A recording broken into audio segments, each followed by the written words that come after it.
Do you think your client, Brendan Dassey, was involved in this murder?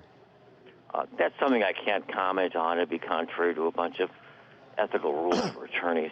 The reason I ask that is because you did take aggressive steps to get him to sign a confession through your private investigator, Mr. O'Kelly. So given that he was so adamant to get Brendan to sign that confession, drawings and all showing piece by piece how this murder went down, I asked that question because it seems like that's what you were gunning for.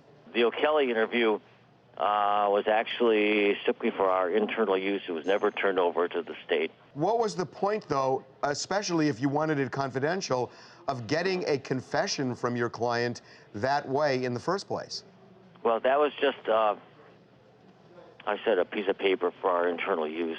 Well, but I don't understand that. You already had a confession from the police that the judge said would be admissible, so why would you need... It was for our internal, it wasn't for use at trial.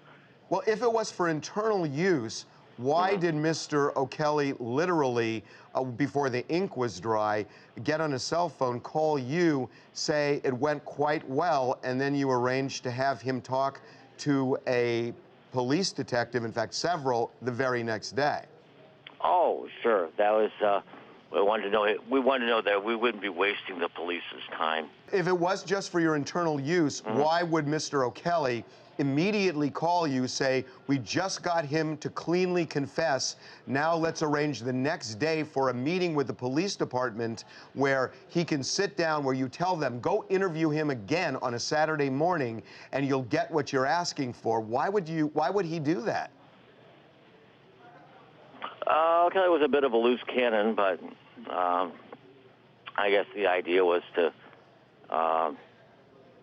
see if what Dassey was telling us is what he'd also tell the police.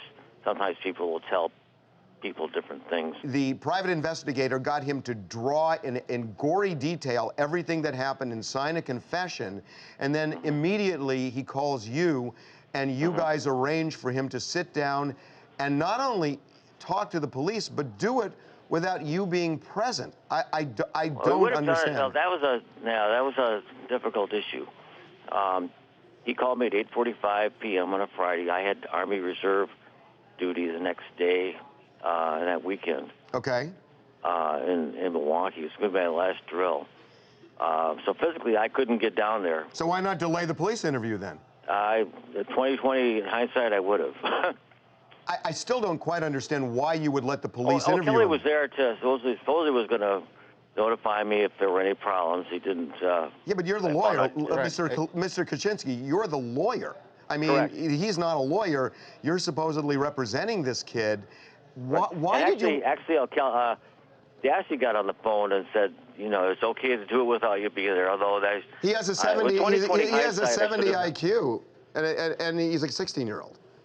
One more time. Why did you give the police a heads up to interview your client when you weren't going to be there under any circumstances? Why would you want your client to talk to the police and let them grill him like a cheeseburger?